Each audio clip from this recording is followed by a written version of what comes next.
This short story will motivate you for success. This is a grass to grace story of how a farmer and a prisoner of war turned his tractor business into a sports car empire. In 1916, Ferruccio was born in a farm in Renazzo in northern Italy. His parents grew grapes to make wine for a living, and he was taught to roll up his sleeves and have the drive to make a quality product. But Ferruccio took their lessons to heart, but not in the way that they had imagined. He was more interested in fixing their tractors than learning how to manage the farm. Ferruccio chose to explore his passion and study mechanics in Fratellidia Technical Institute. He never looked back as he started training with a master blacksmith who shared with him all his iron working and welding secrets. After his graduation, when Ferruccio turned 18, he left and returned to his hometown, Renazzo, where he opened a workshop with his longtime friend, Marino Filippini. It wasn't until years later that Ferruccio discovered that it was the first step in turning his passion into an empire. But when the Second World War struck, Ferruccio was turned away from his carefree life and was drafted into the Royal Italian Air Force and assigned to work as a mechanic at the garrison Rhodes Island, Greece. 3 years later, Italy surrendered. Afterwards, German forces took over the garrison and evicted the Italians, but Ferruccio decided to stay and ask for permission to open his own workshop. 2 years later, the Allied forces arrived at the garrison. They took everyone as prisoner, including Ferruccio, in 1945. When they discovered his technical aptitude, they let him work on fixing their vehicles, and 1 year later, in 1946, they allowed him to leave. Ferruccio's early years back home was far from blissful. As his wife died, she passed away while giving birth to their only child, Tonino Lamborghini. Ferruccio kept himself busy at the workshop, where he mostly fixed vehicles like lorries and tractors. One day, he received an urgent request from his dad that changed the course of his life. His dad desperately wanted to improve the production of their agriculture and so needed an equipment to do so.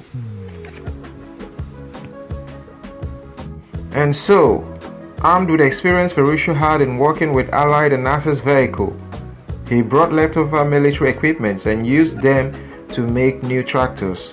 They were built with the old British Morris engine and modified to run on cheap diesel instead of the costly American petrol. They were said to be more affordable and innovative than anything anyone has seen before. Later, Ferruccio started a new company called the Lamborghini Tractors in 1951. As tractors were in high demand at that time, he needed more capital for the production. So his father used his farm as a collateral for a loan. The risk Ferruccio and his father took paid in more ways than him and his father could imagine. Soon after, the company became the largest of its kind in Italy. Ferruccio celebrated his success with good food, fine wine, and the fast cars. Fast cars like Ferraris, Mercedes, and Maseratis. But none of his cars completely satisfied him. He was particularly disappointed with his Ferrari 250 GT. Since the clutch would always break down, one day he brought the Ferrari to the workshop for his mechanic to repair. He discovered that the clutch was identical to the one he fitted on one of his tractors. This did not suit him well, since he paid €10 for the clutch his tractor used and paid €1,000 for the same part. Later, he decided to tell Enzo Ferrari, the founder of Ferrari cars, about the imperfection he found in one of his cars, about the clutch that needed frequent repairs and was considered to be too noisy and rough on the road. But Enzo insisted the problem was not the car but with Ferruccio. "You are a tractor driver, a farmer. You shouldn't complain about my cars. They are the best in the world." And Ferruccio sure replied, "Yes, I'm a farmer, But I'll show you how a sports car should be. That day, Ferruccio went home, determined to prove what he was capable of. Many people called his conquest crazy and believed this was the easiest way for him to squander all his fortune. But still, he forged ahead and started a new company in his name, Lamborghini. He hired 3 Ferrari's ex-employees and bought a large piece of land to build the factory. Within 9 months, Ferruccio completed his first sports car featuring his astrological sign as the emblem. The Lamborghini 350 GT, it was considered a technical masterpiece, which included the V12 engine with 5-speed transmission, 4-wheel disc brakes, and 4-wheel independent suspension.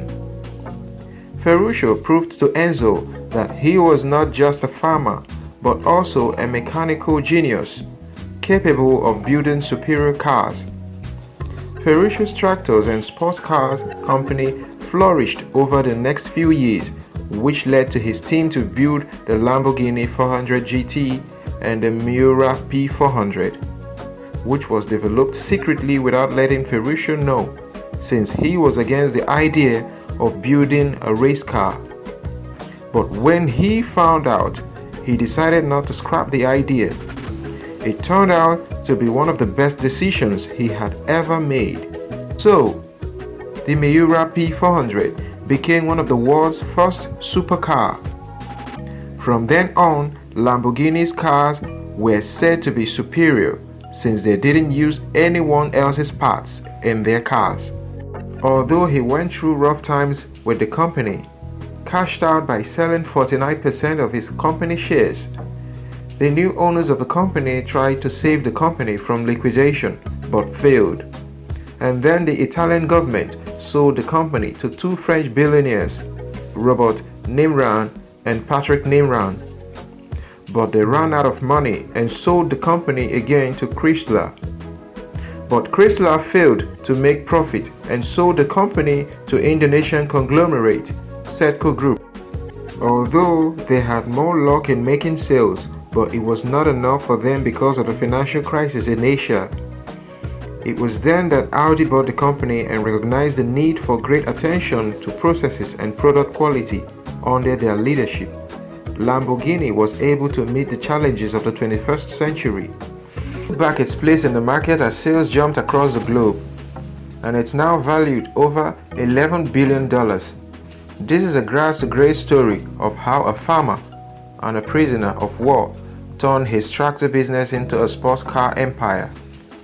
Thank you for staying to the end of this video. Like and subscribe to our YouTube channel. Share our videos to your friends and family. Thank you and one love.